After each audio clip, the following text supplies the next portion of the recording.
Yusuf bin Ishak, atau yang lebih dikenal dengan nama Yusuf Ishak, lahir pada tanggal 12 Agustus tahun 1910 di Kampung Padang Gajah, Terong, Taiping, Perak Darul Ridzuan, yang saat itu merupakan bagian dari negara Melayu, atau sekarang sudah menjadi Malaysia.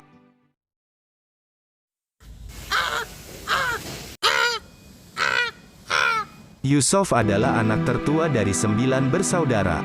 Ayahnya adalah orang Minangkabau, sedangkan ibunya adalah seorang Melayu dari daerah Langkat di Indonesia.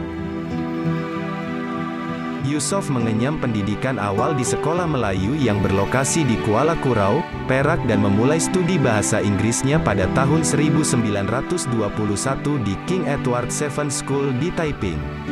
Ia bersekolah di Victoria Bridge School pada tahun 1923 ketika ayahnya dipindah tugas di Singapura.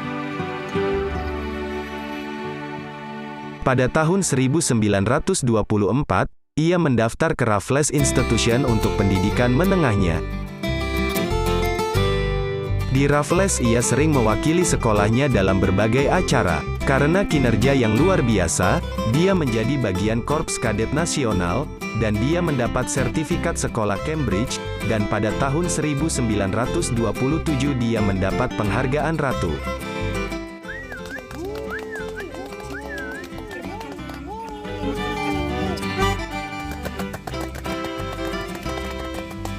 Tetapi Yusuf memilih tetap melanjutkan studinya di Raffles hingga 1929.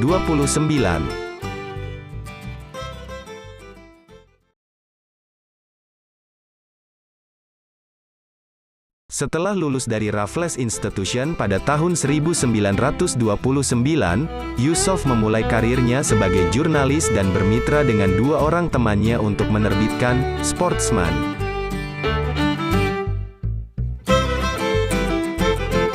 Dan Yusuf bergabung dengan Wartawan Malaya di tahun 1932, sebuah surat kabar terkenal pada saat itu.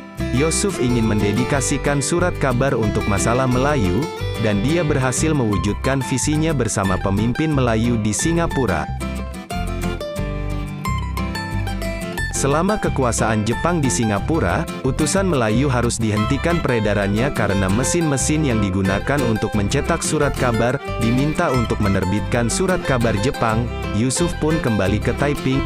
Dia membuka toko perbekalan hingga perang berakhir tahun 1945, dan utusan Melayu kembali terbit pada tahun 1957. Yusuf pindah ke Kuala Lumpur diikuti markas utusan Melayu pindah ke kota di tahun 1958. Setelah selesai perang, banyak orang Melayu menginginkan kemerdekaan dari Inggris. Yusuf menginspirasi semangat itu, lewat publikasi yang menghasilkan pembentukan Organisasi Nasional Melayu Bersatu, atau yang disebut UMNO pada tahun 1946.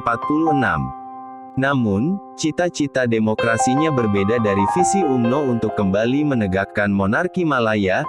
Hal itu meningkatkan ketegangan di dalam utusan Melayu pada tahun 1959. Yusuf telah menjual semua sahamnya di perusahaan tersebut dan mengundurkan diri, karena UMNO telah membeli semua saham Melayu.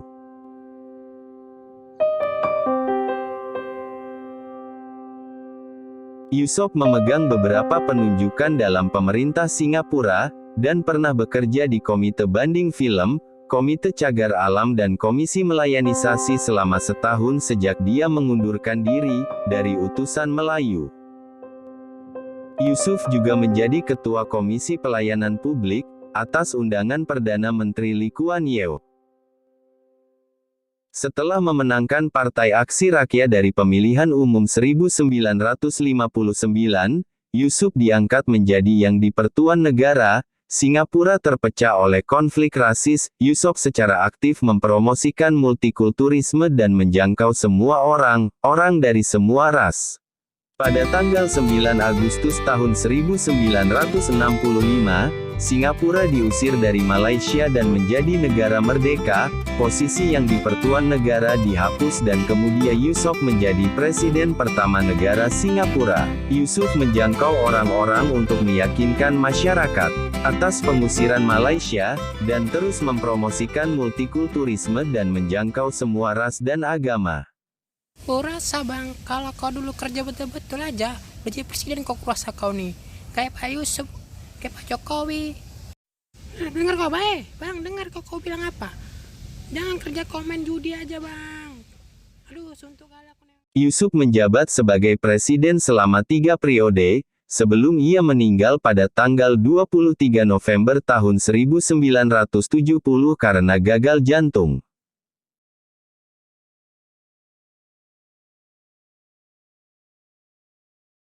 Di sini saya akan menampilkan beberapa quotes dari negeri Singapura.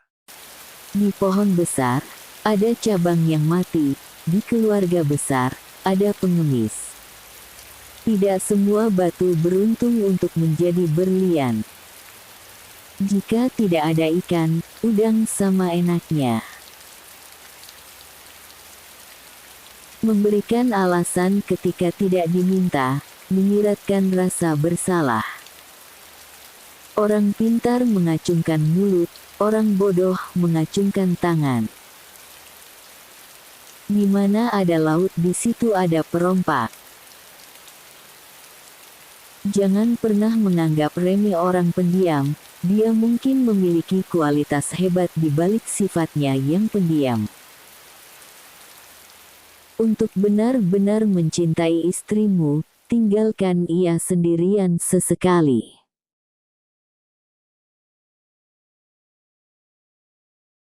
Itulah beberapa tentang Bapak Yusof Ishak, presiden pertama negara tetangga kita Singapura, keturunan Minang. Dan saya sangat berterima kasih kepada kalian yang menonton video ini hingga detik ini. Nantikan video kami selanjutnya.